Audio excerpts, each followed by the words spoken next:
Feast at Home. We are so happy and blessed because you are joining us online. We apologize kasi we are doing this online but still God is great. Alam niyo ba yon? Kasi gumagawa ng paraan si Lord para tayo ay magka-gather at ibigay niya ang mensahe niya sa inyo for today.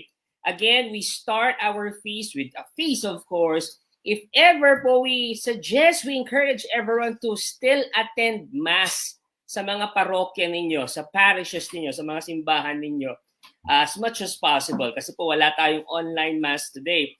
But if ever man dahil nga may malakas ang ulan sa inyo or hindi ma-permit ng sitwasyon, I also encourage you, I suggest na kayo ay umattend ng misa online. Okay, sa St. John the Evangelist Cathedral, may misa po dyan online. And other parishes dito, si Archdiocese of Lingayen Dugupan.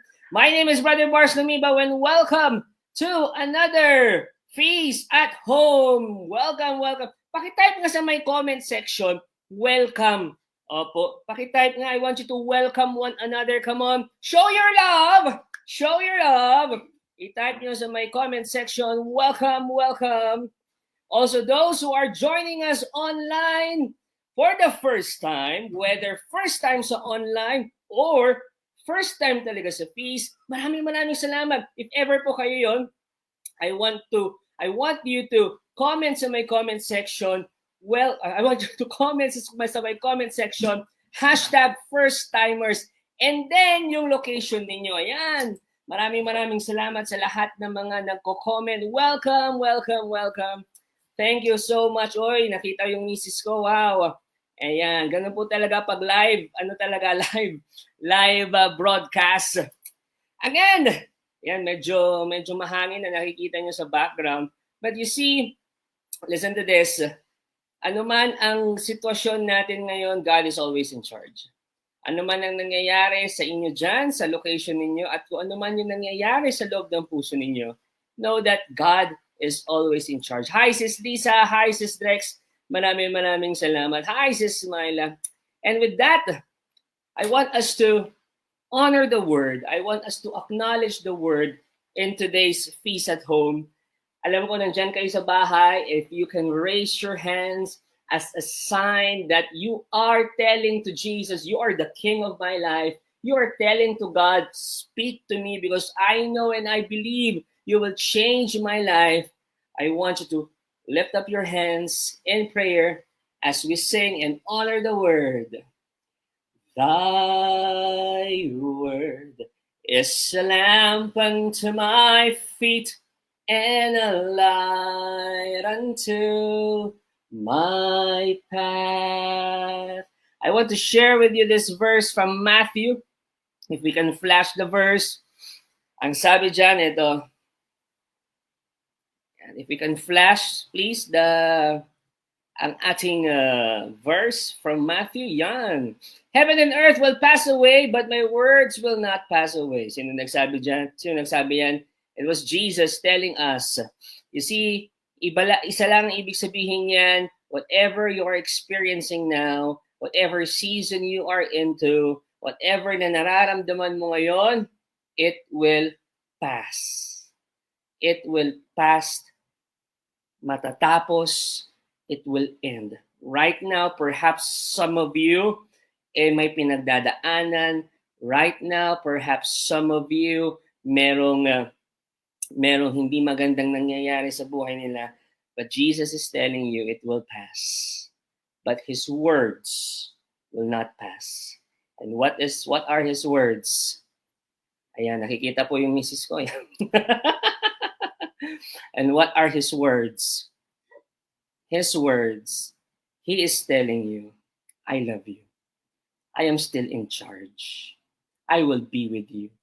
Whatever you are going through, whatever season you are into, I am with you.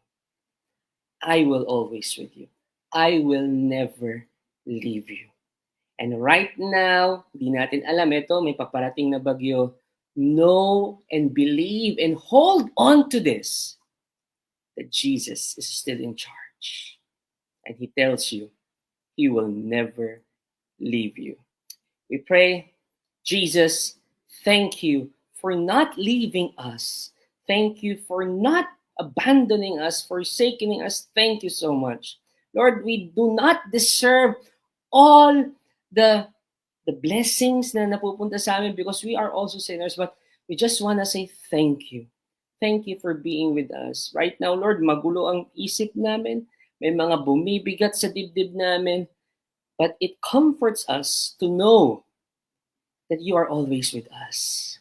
That you will always be with us and you will never leave us. And that's why we are confident to declare that greater things are coming, better things are coming. The best is yet to come. In Jesus' name we pray. Amen and amen. Again, we honor the word.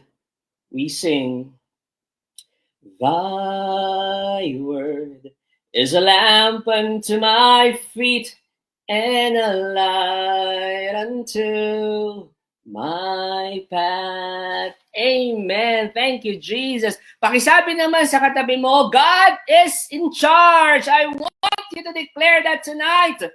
God is in charge. Woo!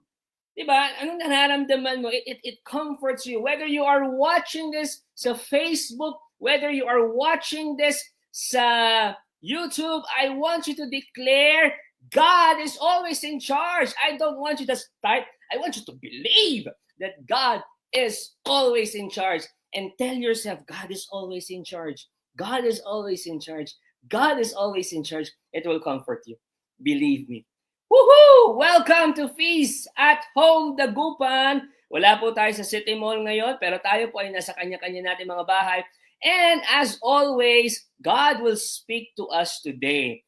Again, priority po namin ang inyong safety. That's why, eto po, sa bahay po tayo nag-feast ngayon. Hi sa Marigza family. But still, walang makakapigil na ibigay sa inyo ni Lord ang kanyang mensahe sa inyo today. Mas maganda sana if tayo ay mag-meet on-site. Napag-usapan namin ni Brother Lawrence yan. But again, God has better plans. And I know He will speak to you today. Woohoo! By the way, I want you to be loud. Ayoko pong maging monologue lang ito. I want you to mag-ingay. Diyan sa my comment section, i-maximize natin. Oh, hello, sis man. I-maximize natin yung comment section. Blessing yan na may comment section sa Facebook at YouTube because I want you na mag-react to give your loudest praise to God. Are you ready? Woo! Let's do this. If you are ready, i-comment nyo naman dyan sa may comment section. Ready! Let's do this! Hi, kay Kimber Aquino. Welcome sa Feast at Home. Let's do this! Welcome to Top 10 of our amazing Bible study series entitled Come and See. And alam nyo mga kapatid, papatapos na tayo sa ating series. And it is indeed an amazing series. At sa sobrang amazing niya, akalain ngayon, may Top 11 pa tayo. Yeah, di ba? Last week, sabi ko, second to the last talk na yun. Pero dahil sa sobrang pagka-amazing ng series na to, may bonus pa. May Talk 11 tayo. At yung Talk 11 yan, after 2 weeks. Kasi next week nga, wala po tayong feast, ha? And grabe talaga ang Gospel of John. Type nyo nga dyan sa may comment section, grabe! Grabe! Yeah, maraming salamat sa lahat ng mga nakikiparticipate. Thank you so much! Lalo na rin yung mga online servants. Sabi ni Brian. But today, i-part muna natin yung Talk 11. Today, Talk 10 muna tayo. And the title ng ating talk for today is this, Resurrection. Pakitype nga po sa comment section, Resurrection. Ayan. Brother Barsa ng spelling. Ayan na. Resurrection. Yan ang pag-uusapan natin for today. Tanong! May kakilala ba kayo na nagbago na? Kung meron, i-type mo nga sa comment box, meron. Yung may kakilala ka na nagbago. Whether nagbago into a better person or nagbago na naging worse or hindi ka na niya kilala. May mga kakilala ba kayong gano'n? If ever nga meron, pakitype sa comment section, meron. Para alam ko lang that I am speaking to the right audience also. Diba kung may kakilala kayo, yan sabi ni Loris, meron. Parang may hugot Loris Ako rin, marami akong kakilala na nagbago na. Oy, si X daw, sabi ni Cedrix. Wow. Nagbago na po kayo, bro. Ay, syempre naman, pinapapogi tayo ni Lord, sabi ni Bri. You see, ako rin po, marami po akong kakilala na nagbago na. Parang ito, pakita natin yung picture. Tcharan! Diba? Yan, nagbago na siya. Hindi na ikaw yung tubig na nakilala ko noon. Lamig na lamig, ginaw na ginaw. My dear Face the Group and family, listen to this, look me in the eye. When people encounter Jesus, their lives change forever. I want you to hold on to that. I want you to absorb that. When people encounter Jesus, their lives change forever. May makakilala ka bang ganyan? Yung nagbago sila for the better, magmula nung nakilala nila si Jesus, or ikaw din ba yan na nagbago ka magmula nang makilala mo si Jesus? Kung ikaw nga yan, i-comment mo nga dyan sa may comment section 111. Yung tipong, oo, ako Brother Bars, nung nakilala ko si Jesus, mas na-inlove ako sa kanya. Grabe, nabago ang buhay ko. If ikaw din yon, I want you to comment sa my comment section 111. Diba? Grabe. Kasi when you encounter Jesus, it will change your life. Alam nyo, yung buong Gospel of John ay tungkol sa mga taong nagbago for the better. Magmula ng makilala, magmula ng ma-encounter nila si Jesus. Naalala nyo si Nicodemus? Favorite ko si Nicodemus eh. Diba, naalala nyo si Nicodemus, yung Pharisee, at yung Samaritan woman na ang daming asawa? Napag-usapan natin sila sa isa sa mga talks natin. And again, magkaiba sila. Yung isa, si Nicodemus, upright leader. Habang yung isa naman, yung Samaritan woman, ay isang scandalous sinner. Diba? Magkaiba. But when Jesus met them, boom! Their lives were never the same again. Though si Nicodemus, yung conversion niya o yung pagbabago niya medyo matagal compared doon sa Samaritan woman. Yung Samaritan woman naman, agad-agad nagbago. Pakita mo natin yung picture. Yan. Agad-agad nagbago. This goes to show that iba't iba tayo ng timeline pagdating sa conversion. Yan. Yung iba, pwedeng agad-agad nagbabago for the better. Yung iba naman, pwedeng matagalan. Medyo ang tagal pa ng pagbabago. Pero, doon din papunta. What's important is this. In your journey, Jesus is there. May mga ilan talaga, it will take time for them to change. Pero ang importante, doon din sila papunta. And napansin nyo, yung Samaritan woman, yung transformation niya dramatic. Brother Bars, anong ibig mong sabihin na dramatic? Ito po. Rewind tayo. Diba? Nung nagkaroon siya ng 6 na asawa, yung Samaritan woman nagkaroon ng 6 na asawa, and then, nagbago siya nung pang-7 niyang asawa. Ano ngayon? Brother Bars, ano ngayon? Ano naman ngayon? Listen to this. Pansin nyo, si John, yung nagsulat ng Gospel of John, ang hilig niya sa numero 7.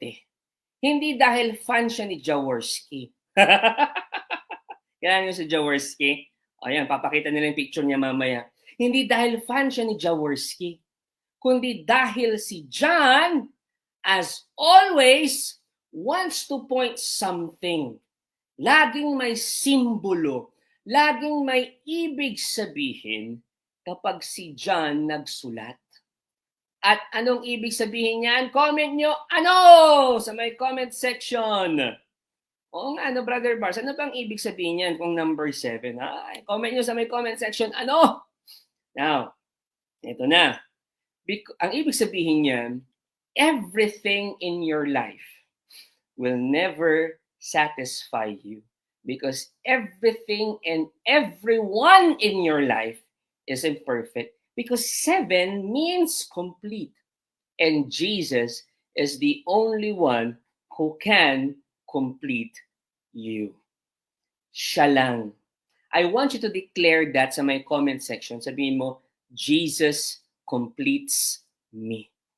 Sabihin mo yan. And not just type it sa my comment section. I want you also to declare that Jesus completes me. Hindi yang asawa mo. Hindi yang kaibigan mo. Hindi yang mga magulang mo. Jesus completes you. Yan, Sharike. Yes, Desiree. Yan. I want you to declare that. Hindi ang mga anak mo. Hindi. Only Jesus completes you. Kaya minsan, di ba, kapag wala tayong relasyon sa Diyos, parang, ba't ganun? Masaya naman ako sa buhay. Mayaman naman kami. Hindi naman kayo nakakasakit. Pero bakit parang kulang? It is because only Jesus completes you. Kaya kapag may nagsabi sa'yo yung jowa mo, you complete me, i-break mo na kaagad. Because only Jesus completes you. Parang ito, pakita natin yung picture. Basahin natin yung conversation na yan. Sabi niya, pre, busina lang ako pag malapit na ako dyan. Sige, nakamotor ka ba? Hindi. Dala mo. Anong dala mo? Dala mo kotse mo? Hindi, pre. Busina lang dala ko. On the way na ako dyan. Hindi kumpleto. Diba? Pero ang Diyos, si Jesus, will complete you. Siya lang. Ang nararamdaman natin, busina lang. Hindi tayo kumpleto. Pero kapag si Jesus kasama mo, He will complete you. Okay, fast forward tayo. Sis Lydia, hello sa inyo. Fast forward after the resurrection. Eto na. Jesus also met face-to-face with 2 people. Tapos na to, resurrection na. After resurrection na, sino yung na-meet ni Jesus? Mary Magdalene and Thomas. Mary Magdalene, just like the Samaritan woman, believed. Naniwala siya agad na buhay si Jesus. Naniwala siya agad. Si Thomas, tulad ni Nicodemus, went through a process. Comment nyo nga, process. Process. Si Mary Magdalene naniwala agad, pero si Nicodemus went through a process. Sabi nga ni Brother Jomar dyan sa chat box. Pero isn't it comforting how God embraces everyone? Na wala siyang pinipili. Whether nagbago ka kaagad o nasa proseso ka pa lang ng pagbabago, whether naniwala ka na kaagad na ang Diyos ay buhay, ang Diyos ay Diyos, or nasa proseso ka pa lang ng paniniwala mo, listen to this, look me in the eye. God still embraces you. God still accepts you. God still loves you. He embraces everyone. Larika, Lance, Sis Agnes, He embraces everyone. Hindi lang yung kakilala mong nagsisimba lagi. Ikaw din na nasa proseso pa lang, okay, inaabsorb mo pa lang yung pananampalataya mo, He still loves you. He embraces you. He accepts you. Perhaps you're like the Samaritan woman. Baka tulad ka ng Samaritan woman who has failed God ng ilang beses. Yung ilang beses mo na-fail ang Diyos. Or baka tulad ka ni Nicodemus na religyoso ka naman buong buhay mo. Or baka tulad ka ni Mary Magdalene na dating na-possess ng demonyo. Ibig sabihin, ang dami-dami mong maling ginagawa, na-addict ka sa porn, na-addict ka sa drugs, na-addict ka sa alcohol. Pero after no, naging masugid ka naman na alagad ni Jesus. Or di kaya, pwedeng tulad ka rin ni Thomas na ang dami mong doubts, pagdududa, ang dami mong tanong, talaga ba ang Diyos buhay? Talaga ba ang feast ba ganito? Listen to this. Okay? Pero bago yan, tanong lang kita, kanino ka mas nakaka-relate? Kay doon sa Samaritan woman? Kay Nicodemus? Kay Thomas? O kay Mary Magdalene? Kanino ka mas nakaka-relate? I want you to comment that sa my comment section. Kanino ka mas nakaka-relate? Yan. By the way, maraming salamat yung sa mga nagbre-breakfast at kasama nyo ang Feast at Home. Thank you for joining us. Sabi ni Sherry kay Nicodemus, kayo, kanino kayo mas nakaka-relate doon sa apat? Sa tingin ninyo parang malapit-lapit ka. Sabi ni Sis Myla kay Thomas. Kay Mary Magdalene ba? Sa Samaritan woman? Kay Nicodemus? Or kay Thomas? I want you to reflect on that. Now, listen to this. Alam nyo, kahit sino pa kayo or kahit kanino pa kayo nakaka-relate or kahit ano pa ang sitwasyon nyo, listen to this. Huwag niyong palagpasin to. It doesn't matter. God will meet you where you are. He will meet you where you are. God, anong ibig sabihin yan? God tailor fits your encounter with Him according to your specific need, according to your specific situation, because your encounter with Him is very personal. Ang Diyos ang mag-a-adjust para sa'yo para mag-meet kayo. Hindi ikaw na, uy, kailangan magbago muna ako. Uy, kailangan wala muna akong kasalanan. Hindi! Kahit ano ka ngayon, He will meet you. Diyos na mag-a-adjust sa'yo. Remember, nung ang Diyos bumaba dito sa mundo, siya nang nag-adjust para lang mag-meet kayo. Siya na ang bumaba. May making sense here. Ganun ang Diyos. He will meet you where you are. Whatever your situation sa faith mo, may doubts ka pa, hindi ka pa ganun naniniwala, nasa proseso ka, nandun ka na, believer ka na, He will meet you where you are. Boom! Hi, kay Divine Grace. Hello sa inyo. Now, iba-iba tayo ng kwento. Iba-iba rin tayo kung paano tayo binago ng Diyos. Iba-iba tayo kung paano ni-reveal ng Diyos ang sarili niya sa atin. Iba-iba. In-adjust niya yon according sa pangangailangan natin, according sa specific na situation natin. Yung iba sa inyo, ni-reveal ng Diyos yung sarili niya nung panahon na may sakit.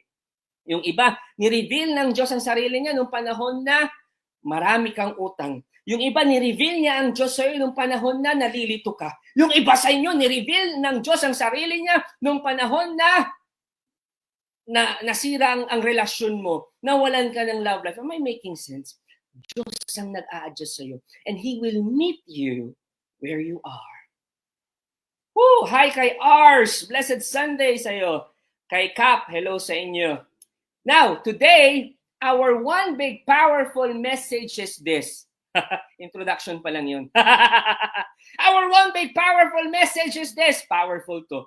Jesus knows your name. Pakitype sa comment section. Jesus knows your name. Kahit yan lang ang maalala nyo ngayong buong feast at home na to, okay na kami. I want you to type that sa my comment section. Sabihin mo, Jesus knows your name. Woo! Sabi ni Sis Myla, God brought me to the feast, the Bupan, and I am meeting Him through the feasters. Amen. Jesus knows your name. Again, as we preach this message sa inyo, as we share God's word sa inyo, I want you to be loud, ha? I want you to be loud pagdating sa praises nyo sa Diyos. Use the comment section. I-type nyo dyan, Amen, sa may comment section. Kapag merong statement, merong mensahe na na-struck kayo, na feeling nyo, yun yung mensahe ng Diyos sa inyo. I want you to be loud. Use the comment section. Tell everybody that you are blessed. Type Amen sa may comment section. If ever, para sa akin to. Ito yung mensahe ni Lord sa akin. Type Amen dyan. Be loud. Hi kay Lydia. Woohoo! Sherry Kay, thank you. Let's do this. Are you ready? Pag-usapan na natin. If you are ready, I want you to comment sa my comment section. Ready. Let's do this. And with that, ibibigay ko muna, hindi floor, ang internet, ang monitor. Sa ating co-preacher for today, please give a warm feast, dagupan, welcome. Pakisabi naman dyan sa may comment section, welcome Brother Lawrence to my co-preacher, Brother Lawrence Bandong. Ayun, beautiful Sunday everybody. Isang mapagtiwalang umaga po sa ating lahat. Bagamat may agam-agaman po tayo ngayon dahil sa panahon, let's trust in His words. Pakisabi nga po sa mga kasama niyo po dyan or in the comment section, peace be with you, be still. Ayan. Before I begin, hindi ko ko alam kung naka-audio ako ngayon. I just like to honor the online ministry natin. I was watching MC and Ella, and sabi ko, they're so natural, sanay na sanay, and I'm really I'm really proud of these guys working with us kahit na mayroon po tayong live feast sa City Mall. Yun. So the resurrection story begins this way. Now in the place where he had been crucified, there was a garden, and in a garden, a new tomb. Kung sinusundan po natin ang ating feast talks, mapapansin po natin that when John mentions garden, he wants you to think of the Garden of Eden in Genesis. Here's what happens next. On the first day of the week, Mary of Magdala came to the tomb early in the morning while it was still dark and saw the stone removed from the tomb. By observation po, dito po sa atin sa Pangasinan, di po ba pag may namatay na ilibing, usually ang family ay pumupunta po doon sa libingan the next day.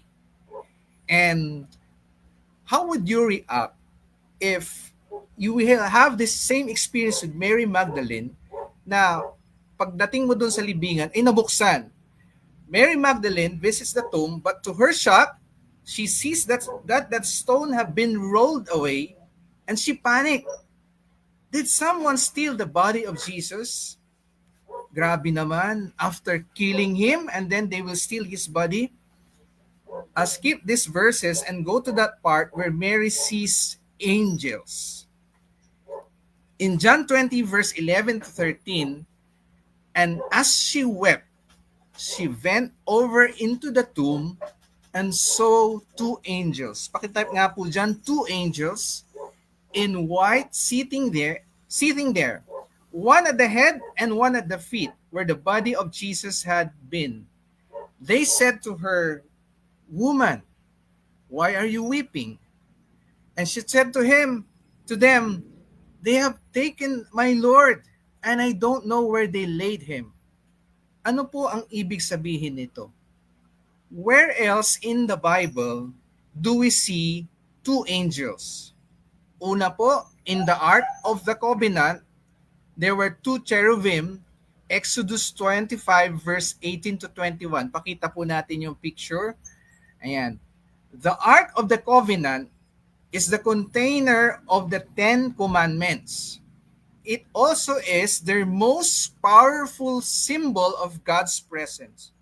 So here, John is saying to us, Jesus is God's presence. And he is also the bringer of the new covenant.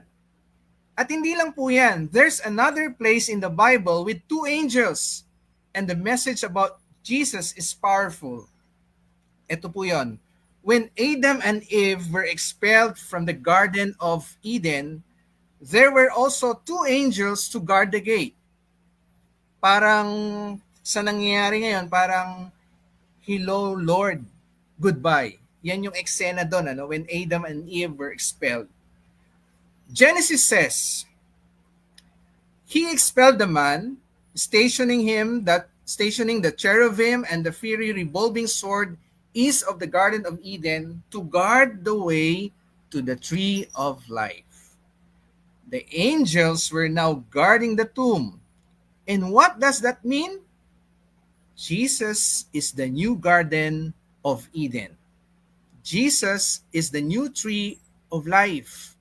And the gate of the garden is no longer closed. We can now enter the garden. We can now dwell with God and fellowship with Him. What a beautiful, powerful message. Oh, thanks be to Jesus. Parang kanina, "Hello Lord, goodbye." Ito naman, parang, "Hello Lord, again, thank you for welcoming us back." That explains Jesus saying a few chapters earlier, in John 10 verse 9, Jesus says, "I am the gate."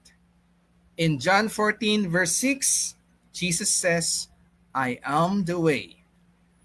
Just in case you didn't get that, John says that when Mary saw Jesus, she didn't recognize him. In John 20, verse 15, Mary says, she thought it was the gardener and said to him, Sir, if you carried him away, an in Genesis, God made Adam the gardener, but he failed. So God appoints Jesus as the new gardener of his garden. Ibig sabihin po, mga kapatid, the Garden of Eden is under new management and we are under his leadership. Iukit mo po ito sa puso mo. You can type this in the comment section. God's call is very personal. At this point in the story, hindi pa talaga alam ni Mary na it was Jesus na kausap niya. But something happens that makes her see Jesus. Jesus said to her, Mary. She turned and said to him in Hebrew, Rabboni, which means teacher. Do you have this experience na meron kang nakasalubong na parang kilala mo na hindi ka sigurado? So you are hesitant na natawagin siya, ano? But when that person calls you your name, then it gives you the assurance na siya nga yung kilala ko.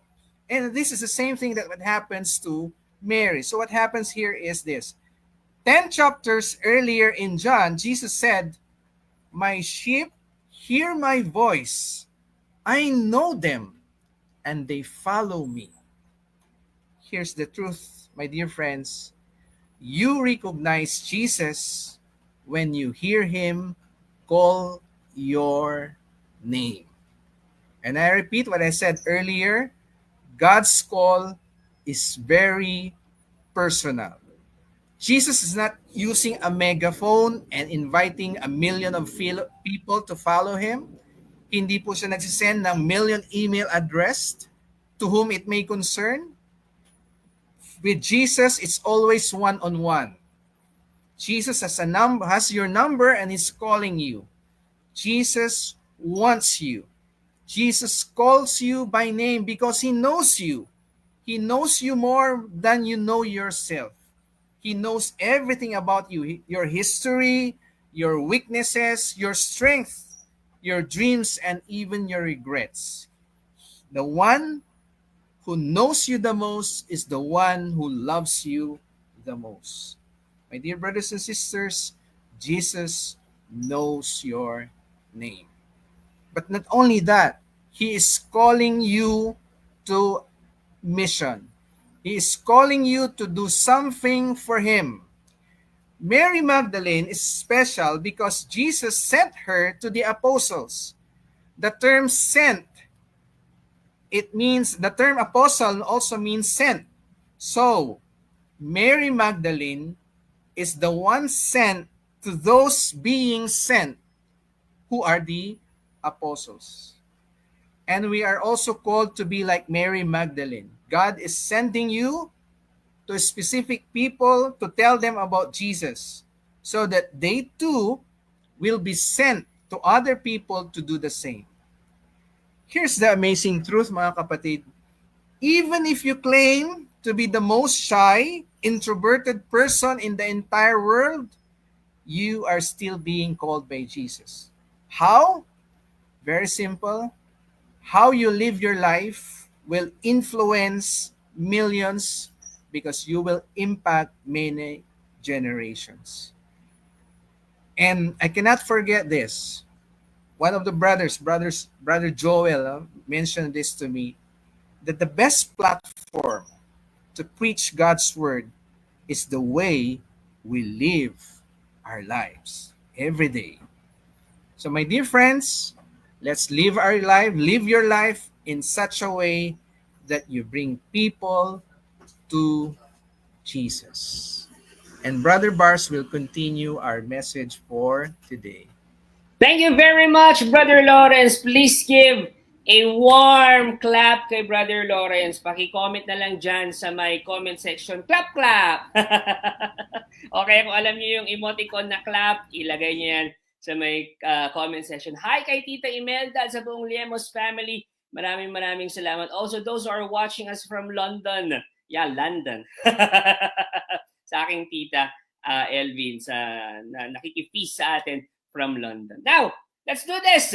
Again, our one big powerful message is this. Jesus knows your name. Alam niya si Smaila, alam niya Loris, alam niya Coach Jonas. Hello, Coach Jonas. Ang pangalan mo, kilala ka niya. Now, pagpatuloy natin yung kwento. If Mary, sabi ni Brother Lawrence kanina, if Mary was the first one who met the risen Jesus, siya yung unang-unang nakakita, ang tanong, who was the last guy? Who was the last man who met the risen Jesus? Sino? Si Thomas. Si Lisa, si Marian, si Thomas. Si Mang Tomas. Pakita natin yung photo. Oo, hindi yan. Yung mga tumawa, kilala nila yan. Si Mang Tomas ng Home Along the Riles. Diba? Yung mga tumawa kanina, alam ko ng mga edad nyo. Hindi yan si Tomas na tinutukoy ko. At dahil pinakita na rin nila, hindi rin yon na Mang Tomas ang tinutukoy ko. Diba? Ito po, si Thomas. Yan, pakita natin yung picture. Yun. Mas kilala siya sa tawag na Doubting Thomas. Bakit Doubting Thomas? Mamaya malalaman niyo. Sila sis Myla, kilala nila si Mang Tomas. Ako kasi hindi, nakwento lang ni Brother Lawrence yun. O, yung Home Along the Riles, hindi ko alam yan. Pagpatuloy natin. So, si Mary met Jesus sa umaga. Di ba si Mary Magdalene, nakita niya si Jesus Sunday morning. Ito naman po ang nangyari kinagabihan. Babasahin natin yung nangyari kinagabihan nun. Ito na, let's read. On the evening of that first day of the week, when the doors were locked, where the disciples were for fear of the Jews, Jesus came and stood in their midst. Ayun na, nagpakita na si Jesus. At ang sabi niya, peace be with you. When he had said this, he showed them his hands and his side, yung tagiliran niya.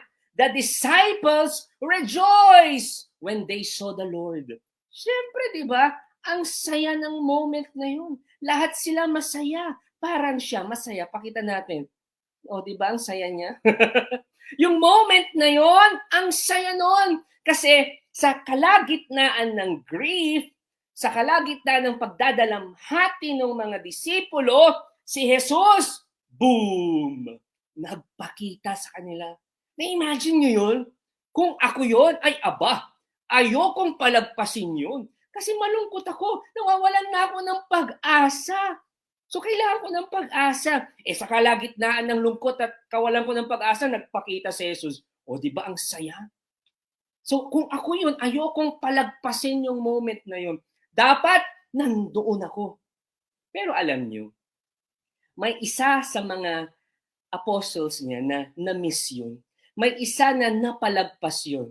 Basahin natin na kung sino. Eto na, John 20:24. Thomas, called Didymus, one of the 12, was not with them when Jesus came. Saan nagpunta si Tomas? Nag-mall? Nanood ng Hello Love Again? Hindi natin alam kung saan siya pumunta. Pero ipagpatuloy natin na basahin yung kwento. So the other disciples said to him, yung masaya sila, uy, nakita namin ang Panginoon, we have seen the Lord. Pero ang sabi sa kanila ni Tomas, talsiklaway pa yun. Unless I see the mark of the nails in his hands, and put my finger into the nail marks, and put my hand into his side, I will not believe. Boom. Pakinggan niyo po ito Huwag niyo pong palagpasin to. I want to share a lesson here. Huwag niyo palagpasin to. Oops, huwag niyo munang i-scroll. Diyan lang kayo. Ito po Thomas, listen to this. Look me in the eye. Thomas missed Jesus because he was absent from the community. I want you to absorb that. Napalagpas niya yung pagkakataon na yon na nagpakita si Jesus because Thomas was absent from the community. Now, listen to this. Pakinggan nyo to. Huwag nyo palagpasin to. This is powerful. Sa panahon natin ngayon, ang daling umabsent sa community. Ang daling umabsent sa pag-attend ng feast. Dahil nga naman busy. Dahil nga naman may ibang priorities. Dahil nga naman ang daming family reunions. Dahil nga naman, Brother Bars, linggo na nga lang ang pahinga ko. I understand that. Okay? Believe me, I understand that. Now, listen to this. Listen to this. Look me there. Huwag mo munang ililipat. Ito na. May sasabihin po ako sa inyo. Alam niyo, my dear Feast the Gupon family, listen to this. Yung mga apostles ni Jesus, ang hirap i-handle ng mga yun. Kung titignan nyo, halo-halo yung ugali ng mga yan. Si Peter, Pangasinan talaga, no? Peter. Si Peter, mainiti ng ulo niyan. Si John, ambisyoso yan. At marami pang hindi magagandang pag-uugali yung mga apostles na yan. But, their weaknesses don't cancel the fact that this is God's family. That they belong into God's family, that they belong into God's community, God's family. Now, listen to this. Pakinggan nyo to. Advice lang po. Advice lang. Do not be absent from God's family. Do not be absent from God's family because God still shows up in our defective communities. Yes, our community, the Light of Jesus family, the Feast the Gupan, it is not perfect. It is messy. Halo-halo din yan eh. But listen to this. God will continue to show up in this community. He will find a way to show up for you here in this community, here in our community. So do not be absent.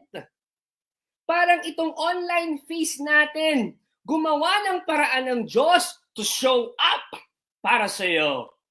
Yes, wala tayo sa City Mall Mayombo ngayon, pero hindi ibig sabihin na ang Diyos did not show up. Sabi ko nga, gagawa at gagawa siya ng paraan for you to receive His love, for you to receive His message. At ito po yun, online. Woo! Grabe! Ang pagmamahal ni Lord. I want you to say amen on the comment section. He will continue to show up sa inyo. So do not be absent. Alam niyo, isang araw, naglalakad ako sa may CSI Lucaw. Kasama ko yung misis ko. Meron kaming nakita. Sabi niya, uy, Brother Bars, kamusta? Ay, ito, pogi pa rin. So kinamusta ko siya. Uy, ikaw, kamusta ka naman? Ay, eto, okay naman, Brother Bars. Uy, Brother Bars, alam mo, miss ko nang umattend ng feast. Miss ko na. Pasensya ka na, hindi kami nakaka-attend. Pero alam mo naman yan, di ba? Bago mag-pandemic, lagi kaming uma-attend ng feast. Doon pa lang tayo sa Metro Plaza. Uma-attend na kami ng feast.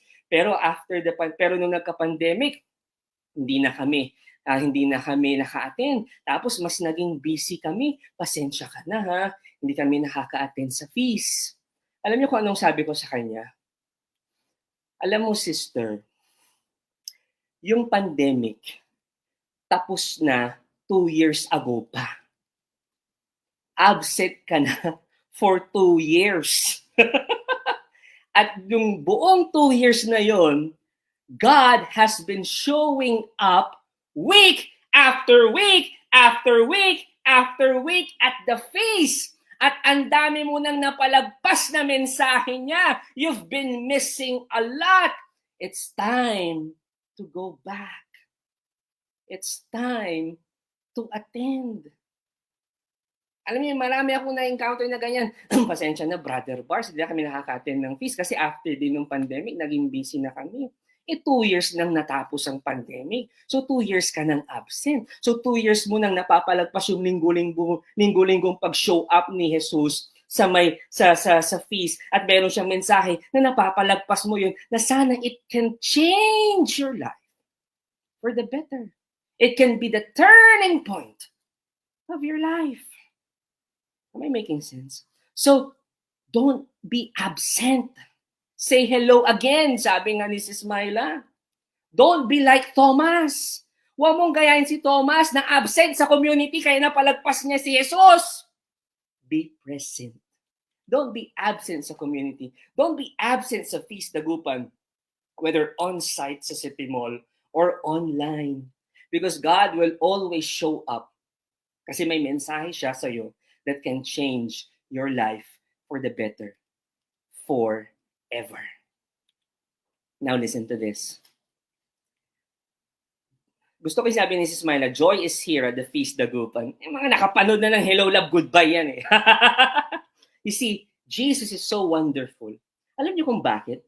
Kasi, pakinggan niyo to kahit na wala si Thomas nung umpisa, nung una siya nagpakita, the story did not end there. Jesus comes back for Thomas. Akalaan mo yun, bumalik pa si Jesus para lang kay Tomas. Woo! Grabe! Basahin natin to Grabe, this is powerful. Now, a week later, his disciples were again inside and eto na, nandun na si Tomas. Thomas was with them. Jesus came although the doors were locked and stood in their midst and said, yan na, nagpakita na si Jesus. Peace be with you. Then sinabi niya kay Tomas, sige, put your finger here and see my hands and bring your hand and put it into my side. And do not be unbelieving, but believe. Hindi sinabi ni Jesus na, Tomas, napalagpas mo yung unang tsansa mo, yung tsansa mong makita ko, hindi ko na kasalanan yan. Kasalanan mo na yan, nag-cutting classes ka kasi. Hindi mo na ako makikita ulit, Tomas, magpakailanman. Napalagpas mo na yung pagkakataon mo eh. Hindi naman niya sinabi yun, di ba? Bagkus, bumalik pa si Jesus. May second chance pa! Woo! Grabe. Nawang tanong, tulad ka ba ni Tomas? Do you have doubts? May mga pagdududa ka ba? Listen to this. Yung tipong, parang ayokong umattend ng feast kasi ang jahe, ang corny, malaman ng mga workmates ko, malaman ng kaklase ko, nagtataas ako ng kamay, umattend, ang jahe, ayoko, parang nagdududa ako kung kaya ko ba. Listen to this. If you have doubts, kung may pagdududa ka pa, listen to this, look me in the eye, okay lang yun. Okay lang yun. Go to Jesus and bring them to Him. He knows your apprehensions. He knows your confusions. He knows your fears. Alam niya lahat yun. And Jesus also knows your name. Ibig sabihin, ganun siya kapersonal sa'yo. Kasi alam niya ang pangalan mo. Alam niya. Now, pagpatuloy natin yung kwento. When Thomas encountered Jesus, anong sabi niya? My Lord and my God. Familiar kayo sa linyang yan. Sinasabi natin yung sa consecration part ng misa, di ba? My Lord and my God. Yung sinabi ni Tomas na yan, my Lord and my God, was an explosive declaration. Brother Bars, bakit? Kasi po, listen to this. Kasi po, for the first time in the Gospel of John, someone actually says that Jesus is God. First time yon sa buong libro ng John na may nagsabi na si Jesus, Diyos. Because, bakit nabanggit ni Thomas yon? Kasi Thomas met Jesus in a very personal way. Kaya nasabi niya yun. Nasusundan niyo ako. Di ba tayo rin, kapag na-encounter natin ng Diyos in a personal way, nasasabi natin na, oo nga no, buhay ang Diyos. Oo nga no, kasama ko ang Diyos. Oo nga no, ang galing ni Lord. Meron kang kamag-anak na may sakit. Talagang nawawalan ka ng pag-asa tapos na-encounter mo ang Diyos. And then you will say, my Lord and my God, oo nga, buhay ang Diyos. Mahal ako ng Diyos. Am I making sense here? Kasi kapag na-encounter mo ang Diyos in a very personal way, masasabi mo, oo nga, Lord, ikaw talaga ang Diyos ko. Jesus, ikaw talaga ang Diyos ko. My Lord and my God, ang galing nyo sa buhay ko. Am I making sense here? Ulitin ko yung sinabi ko po noong umpisa kanina. When people encounter Jesus, their lives change forever. Later, in the life of Thomas, ang sabi ng mga historians, si Thomas daw traveled to the east. Tulad ng mga karamihan sa mga apostles, he was martyred for Jesus. Nabago ang buhay niya at pinakalat niya ang Christianity, si Jesus, at dahil doon, namatay siya. But still, alam niya kasama niya si Jesus. I would like to end with this. I would like to show a photo. Pakita natin yung unang photo, please. Yan. I don't know kung kilala nyo itong batang ito. Isa siyang child star. Uy, by the way, kahapon na may na-meet akong child star. Oo, nung galing kami ng Subic. Ay, naku. Baka mag-comment yun dito. Anyway, going back. Yung nasa picture po, isa po siyang child star. I don't know kung kilala niyo siya. Yung mga laking 90s, batang 90s, malamang sa malamang baka kilala niyo yung batang yan. Lumalabas siya sa ang TV. Lumalabas din siya sa may siniskwela. Hiraya Manuwari yung mga yan. So, ang name niya is si Patricia Ann Roque. Trish Roque in short. And ito po, yung picture na yan, dahil halos magkasing edad kami, lumaki ako sa siniskwela, ang TV, yung mga yan. Childhood crush ko yan. Alam ni Jobel to. Childhood crush ko yan. So, fast forward, kakwento ko lang. Ngayon po, stay lang natin sa photo na yan. Ngayon po, or few years ago, si Trish Roque, yung nasa picture, ay naging reporter ng TV5. Ako po ay mascom. So most of you know my story. Dahil kahit magkasing edad kami, dahil nga umulit ako ng college, so na-delay na ako. So yung OGT days ko, nag-work na siya sa DB5 as a reporter. And then excited ako nun kasi mamimit ko na siya in person. Kasi nga childhood crush ko, 'di ba? So I was so excited kasi doon ko balak mag-OJT. Na-frustrate ako kasi hindi ako natuloy kasi nagkasakit ako. So, ang ginawa ko, yung kaklase ko, sabi ko sa kanya, uy, baka naman pwede humingi ng pabor, kumuha ka ng message, ipasulat mo sa papel. So, ito yung picture na yun, pakita natin. Yan, siya na po yan. Yung nasa TV5 pa siya. Doon sa paper na yan, yung paper na yan, nasa akin pa yan. So, parang, hi Daryl, kasi po, most of you, or some of you know, ang pangalan ko talaga Daryl. So, sabi niya, Daryl. Tapos, nice to know, ganyan. Yan yung message siya. At hindi lang yan, meron pang voice message yan, recorded voice message. So, nung sinabi niya yung pangalan kong Daryl, siyempre, dahil nga childhood crush mo, kahit papaano, tumalon yung puso mo. Kasi, kahit papaano, alam niya ang pangalan ko. So, okay na ako nun. Nung binanggit niya yung Daryl, tapos sinulat niya yung Daryl, ay grabe, okay na ako nun. Kahit hindi ako nakapag-OJT nun. Now, listen to this. Ang Diyos hindi pa tapos. Oo. Fast forward. By the way, from that moment, naging friend ko siya sa Facebook. And then fast forward.